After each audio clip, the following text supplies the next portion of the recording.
Good morning, friends. Thank you for joining me as we begin a study of C.S. Lewis's classic, Mere Christianity. Today we're going to talk about an introduction to the life of C.S. Lewis and an introduction to the book itself, Mere Christianity. And then the next 3 weeks we will continue to go through the text of this classic work of Christian defense. A theme verse that I hope that you can keep in your mind as we study this classic work of Christian defense comes from 1 Peter 3:15, where the apostle said, "In your hearts honor Christ the Lord as holy, always being prepared," hear that, always being prepared to make a defense to anyone who asks you for a reason for the hope that is in you. Yet do it with gentleness and respect. The book Mere Christianity will help us make a reasoned defense to the culture around us for that faith that is in us, for our Christian faith. The book Mere Christianity will help us to have arguments, help us to have convictions that can help the secular world warm up to Christianity, because the secular world obviously cannot be convinced with quotations from Scripture because they don't see Scripture as authoritative. So Mere Christianity will help us to have a reasoned defense, to show the world around us that being a Christian is a reasonable, rational way to live. So let's begin by talking about the author, C.S. Lewis. C.S. Lewis was born Clive Staples Lewis in 1898. He was born to a religious family in Belfast, Northern Ireland. He was born to a religious family there in the Church of Ireland, which was Anglican, and he grew up in a home that was very much participating in religious services. His grandfather was the rector, the pastor at St. Mark's, Dundela, the local Church of Ireland parish that the Lewis family attended. So he grew up growing up under the preaching of his grandfather.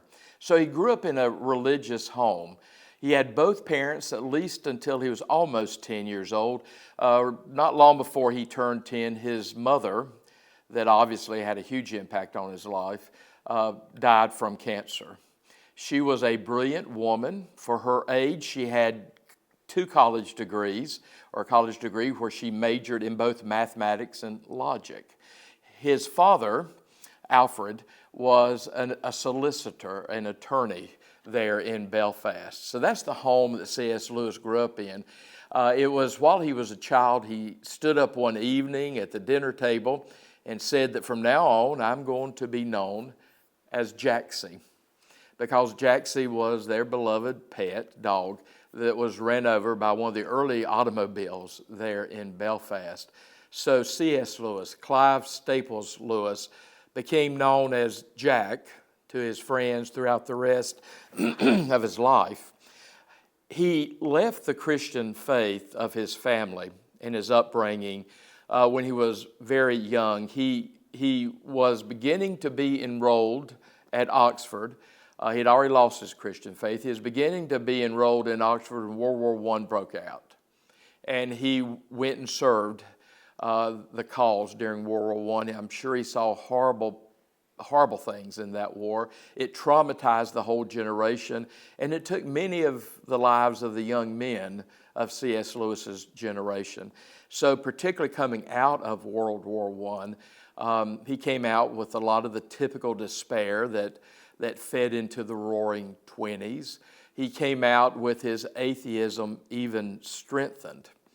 Because of some of his teachers and what he had experienced, he became almost an angry atheist. But things changed. So let me speed up a little bit with the life of C.S. Lewis. During the 1920s, as he's beginning his work at Oxford, he went there, graduated from there, stayed there as a tutor, as an instructor during the 1920s. But toward the end of the 1920s, he began to meet a lot of Christian people like J.R.R. Tolkien, Hugo Dyson, some other scholars there at Oxford. He began to read some Christian literature by great minds such as George MacDonald or G.K. Chesterton. And God started pulling C.S. Lewis toward himself. C.S. Lewis's initial conversion around the year 1930 was his conversion to theism, just belief in God. And that's when he knelt in his rooms there at Magdalen College. He knelt in his room and he became, as he said, the most reluctant convert in all of England that night. He had been pursued by God. He felt like he had been pursued by God. And a part of that conversion experience to believing in the deity was that he decided to let God be God. And then some time passes, and eventually he continues that conversion experience where he goes from theism, belief in God, he goes to Christianity. And he becomes convinced and he accepts that not only is there a God, but that Jesus Christ is the Son of God, the incarnation of God here in human history.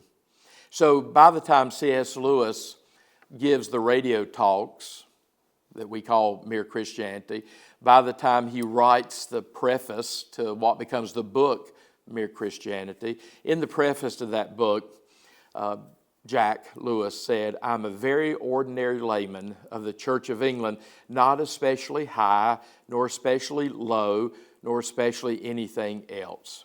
He's referencing a high style of worship or a low style of worship. But that's how he defined himself, as just an ordinary layman. And he was a layman, not ordained, ordinary layman of the Church of England. His job, his profession, his calling, by which he earned his living, he was an Oxford scholar. He was a scholar of medieval and Renaissance literature. And over the course of his life, he wrote some amazing, still being used books, very academic books, about the study of medieval and Renaissance literature.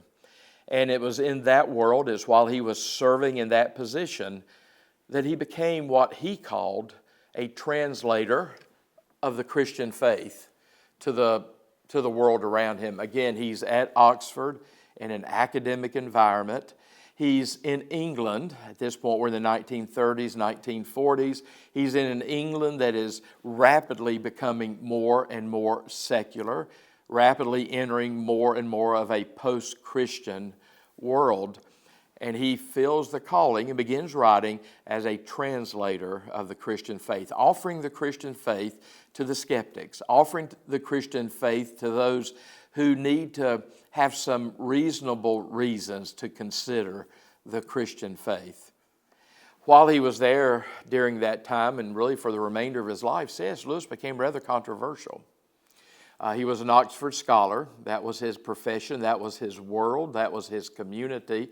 And because he became such an ardent proponent of orthodox, traditional, biblical Christianity, that became controversial in his academic world among all the sophisticated academics when he started writing popular books for a wider Christian audience.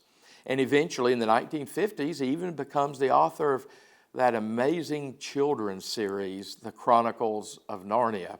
So you can imagine how some of those serious, sophisticated intellectuals there at Oxford thought about C.S. Lewis. So it became rather controversial, which is probably one of the main reasons C.S. Lewis, Jack, was there at Oxford for 30 years, and Jack was never given tenure. He was never elevated to the status as professor because he appeared to be, in the minds of some of his colleagues, just a proponent of Sunday school Christianity, a simplified, anti-intellectual version of Christianity. But what he was offering to the wider world was a version of traditional Christianity that is highly intellectual, based on reasoning, based on rational thought, based on a serious understanding of Christian history and tradition. So when C.S. Lewis died, after writing 30 books, after writing 137 essays, when he died on November the 22nd, 1963, by the way, the same day that John F. Kennedy was assassinated, C.S. Lewis was really not that well known. The height of his popularity was in the 1940s and 50s. In the 1940s, because he wrote Screwtape Letters, letters of a senior demon to a junior demon. When he wrote screw tape letters, that was tremendously popular, both in England and especially in the United States of America. He earned his depiction, his face, on the cover of Time magazine. I believe it was 1947. He ended up on the cover of Time magazine. So the height of his popularity was the 40s, and then we started writing the Chronicles of Narnia, that wonderful children's series. That added to his popularity. He continued to write. Even some of his writings were published after he died in 1963, but he really thought he had pretty much been forgotten by the time of his death. But today C.S. Lewis is better known, better appreciated than he was when he died in Great Britain, but particularly in the United States. So that's a very brief life of C.S. Lewis. Now let me say a word of introduction about the book that we call Mere Christianity. It came from a series of radio broadcasts that Jack delivered on the BBC, the British Broadcasting Corporation, the radio there, during the Nazi bombing, and then later, during the war, the Nazi bombing of Great Britain. He came to the attention of some of the leadership at the BBC because of the book he had written earlier entitled The Problem of Pain. And they wanted somebody who could present to the British population there during that terrible time of war and bombing by the Nazis. They wanted somebody that could present an inspiring, uplifting, understandable message of basic Christianity to the people. And C.S. Lewis came to their attention. And he was invited to deliver a series of talks. And he delivered those talks during World War II. And it's probably an overblown statement, but it has been said that during World War II, the second most recognizable voice to the English people after Winston Churchill was C.S. Lewis because of these radio broadcasts where he talked about belief in God, where he talked about what Christians believe, what he talked about regarding how Christians should behave, and as he delved deeper into the Christian concept of God. So they were popular talks during World War II. And Jack Lewis even was invited to do some talks for the Royal Air Force during World War II. And he did what he could to serve the Allied cause during World War II. So those were the radio talks. Right after the radio talks, because of their popularity, they were published. They were originally published as 3 separate books. And then they were put together into one book, published in 1952. And it was entitled Mere Christianity. Jack had already used that title, Mere Christianity, in the screw tape letters. Mere Christianity simply means basic Christianity, merely Christian, mere Christianity. He borrowed that term from Richard Baxter, who was a 17th century Christian author. He was Puritan, part of the Church of England. And Richard Baxter mentioned and wrote about mere Christianity, basic Christianity. So C.S. Lewis used that as the title for his book, Mere Christianity. But it's basic Christianity presented to an audience of people who need some intellectual basis or a reasonable understanding, a rational understanding of the Christian faith, presented to skeptics that need to understand the Christian faith in an intellectually acceptable way. And the book became extremely popular. We know that now, at least since the year 2001, Mere Christianity has sold an additional 3.5 million copies. And the book Mere Christianity has now been translated into 36 languages. And it continues to have an amazing impact because it's dated in the 1940s, 1950s, written by an Englishman who was an Oxford scholar. He's writing to English people, though he was raised in Ireland. He pretty much had adopted the English culture as an Oxford Don. So he's speaking to the people of his own age. So it takes, particularly for us today, we have to do a little bit of work to understand, to hear that British voice from the 1940s. but it's well worth the effort. It's well worth a slow, reflective reading. It's well worth reading multiple times. Any book that's well worth reading is certainly worth reading multiple times. So it's well worth our attention. So I hope that you will read it and reread it and reflect on some of the passages that seem to really speak to you as a Christian. And the book has had tremendous influence since it first came out. Let me give you some examples. Clyde Kilby. Clyde Kilby was an English professor at Wheaton College, a bastion of American evangelicalism, a college outside of Chicago. And Clyde Kilby in the 1950s began corresponding to Jack Lewis, and Lewis was famous for answering every letter that he received, and he received hundreds of letters every week. His brother helped him answer. And Clyde Kilby, that English professor from Wheaton, began writing to him. They created a relationship, and I'll fast forward that Clyde Kilby is one of the main reasons that C.S. Lewis begun to become better known in the United States. And that's the reason that today, if you go to Wheaton College, they have the Wade Center, which contains C.S. Lewis's personal library. His desk is there, and perhaps the original wardrobe that Lewis had that became part of the inspiration for The Lion, the Witch, and the Wardrobe, the first book that should be read among the Chronicles of Narnia. It's there at Wheaton College. But Clyde Kilby helped introduce Jack Lewis to a generation of evangelicals, to a generation of Protestants in the United States. Let me talk about another person that was strongly influenced by C.S. Lewis, all of his writings, and has helped him become better known to us. His name's Walter Hooper. Walter Hooper, very interesting man. We owe him a great debt of gratitude. Walter Hooper was a young man from Reidsville, North Carolina. He had gone to Chapel Hill. He was doing a degree, a PhD, at the University of Kentucky. I believe it was in English. He went to England in 1963 to visit with C.S. Lewis.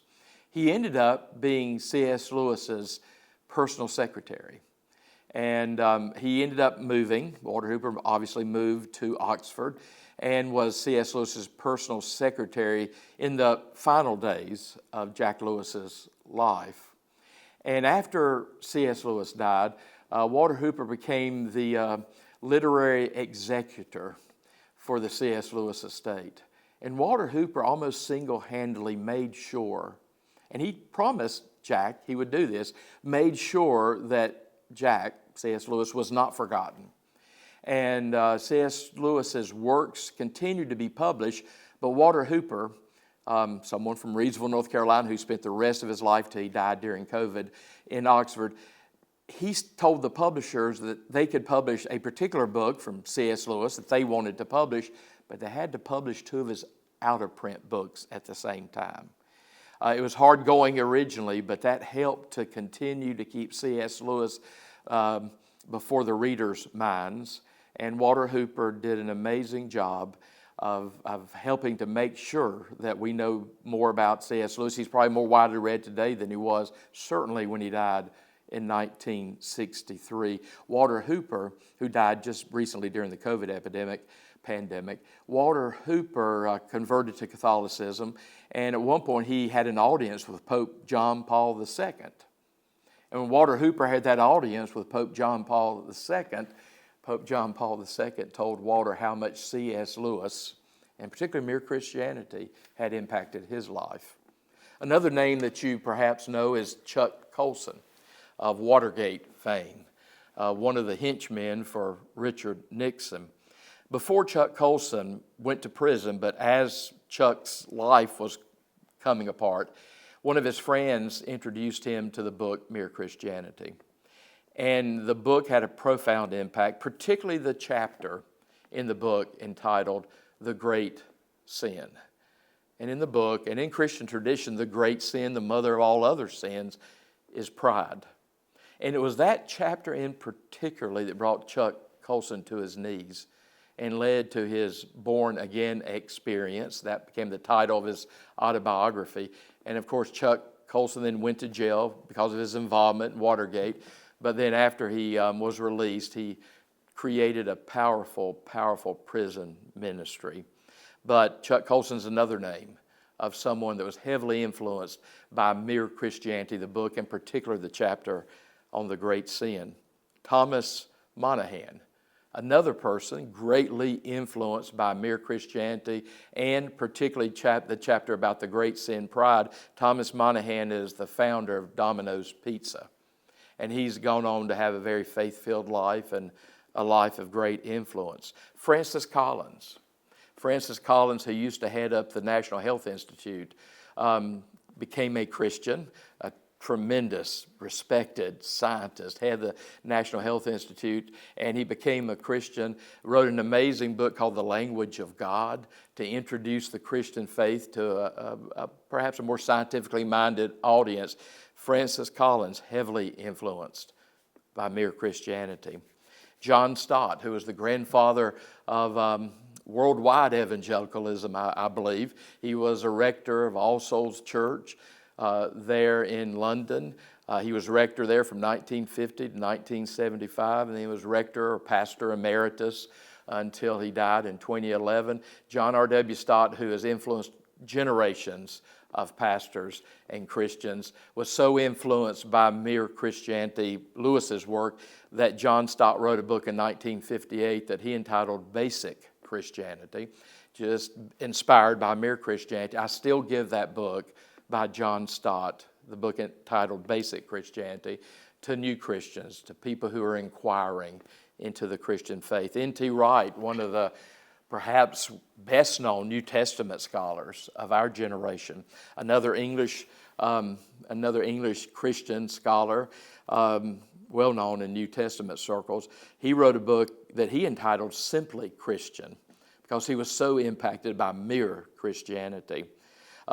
Timothy Keller, a famous American pastor who created a powerful church off of Times Square in New York City. Timothy Keller is someone else who was heavily impacted, influenced by mere Christianity and all the other writings by C.S. Lewis. Timothy Keller wrote a book inspired by mere Christianity, trying to do the same thing that Jack Lewis did for our age, and that book is entitled The Reason for God, and I recommend it to you. So the influence of C.S. Lewis and the influence of just the one book, Mere Christianity, continues. And I don't think I'm exaggerating to say there are millions of people whose Christian faith has been saved by that book, because that book gives you the ability to reason your way to Christianity, to be prepared to give a defense, as Peter says, for the faith that is in you.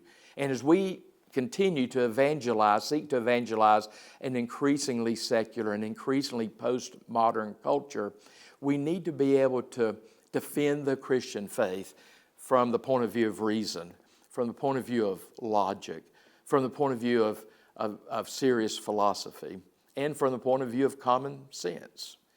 And Mere Christianity, C.S. Lewis's Basic Christianity, that work does that. In 1969, the very first C.S. Lewis Society was formed. And interestingly enough, it was not formed in Oxford, was not formed in England. It was formed in New York City, still an existing, very vibrant C.S. Lewis Society there in New York City. And there are C.S. Lewis societies now throughout, I know, the United States and Great Britain, and I'm sure in other places around the world, where groups get together and keep alive the life and the writings, the thought of C.S. Lewis, that great defender of orthodox Christianity. I had the privilege of founding the C.S. Lewis Society of the Triad about a decade ago. And it is an important part of my life. And I think it's an important part of the life of all the other people who participate. In Southern California, there's an organization called the C.S. Lewis Foundation. And the people there in that Southern California organization, they're the ones who purchased C.S. Lewis's home there right outside of Oxford. It's called the Kilns because there used to be an old pottery there. They purchased that home several years ago. They purchased it out of private hands, and it already deteriorated quite a bit after Jack's death in 1963. They purchased it, they keep it, they maintain it. They use it now as a place for a few Oxford graduate students to live. And part of the agreement with those Oxford graduate students is that they have to allow visitors to come into the kilns and experience Jack's home there outside of Oxford. And they've done an amazing job of decorating, redecorating, fitting out the kilns, the modern version of the kilns, to look exactly like it looked when Jack lived there. Because, of course, we have lots of photographs that come out of the 1950s and up to the time he died in 1963 as to what the kilns looked like. And it's been reproduced there in the home outside of Oxford. I visited it several times. It's well worth a visit when you go to England. Probably the greatest celebration of the influence of C.S. Lewis happened on November the 22nd, 2013, which was the 50th anniversary of his death, when a commemorative stone was laid for C.S. Lewis at Westminster Abbey there in Poets' Corner. So if you visit Westminster Abbey, when you're looking at the monuments to Shakespeare and Milton, I hope that you will notice the one to C.S. Lewis.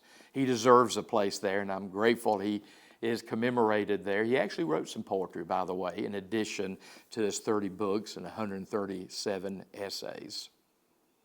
So that's a brief introduction to the life of Clive Staples, C.S. Lewis, Jack. That's a brief introduction to the book Mere Christianity and its influence in the world. We will look briefly right now at book 1 of the 4 books that make up the volume that we call Mere Christianity. Book 1 is right and wrong as a clue to the meaning of the universe. And I can do it rather briefly. I can't do this with the other books. We'll spend more time looking at the text of book 2, book 3, and book 4. But in book 1, C.S. Lewis begins by edging you toward the Christian faith in looking at how rational it is to believe in God, in a supreme being, in a deity. He's going to say later in the book that atheism is far too simple a philosophy. Atheism is far too arrogant of a philosophy compared to the Christian faith or just belief in God. So what he does in book 1, and here's my summary of book 1, he begins by showing the existence of a moral law. And even if people say they don't believe in the existence of a moral law, even if they say they don't believe in truth with a capital T, even if they say they don't believe in an objective truth that is always true, they probably still really do act as if they believe in a moral law. So he shows a picture of the universality of the moral law. He talks about arguments or quarrels between people. If somebody breaks in line in front of you, it doesn't matter if you're a religious person or not. It doesn't matter what culture you're from. It's going to irritate you when somebody breaks in line in front of you. If somebody steals something from you, if somebody physically harms you, if somebody cheats you out of something, if somebody deserts from the military, if somebody shows great cowardice, it will be a universal response that the human being will have some negative feelings toward certain behaviors. That's the moral law. And the moral law is universal.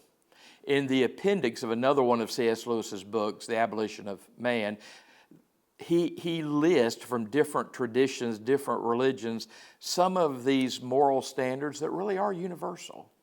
The moral law, the universality of the moral law. And people who don't believe in moral absolutes, and they go on to make the absolute statement that there's no objective reality, are evidencing that they believe in objective reality.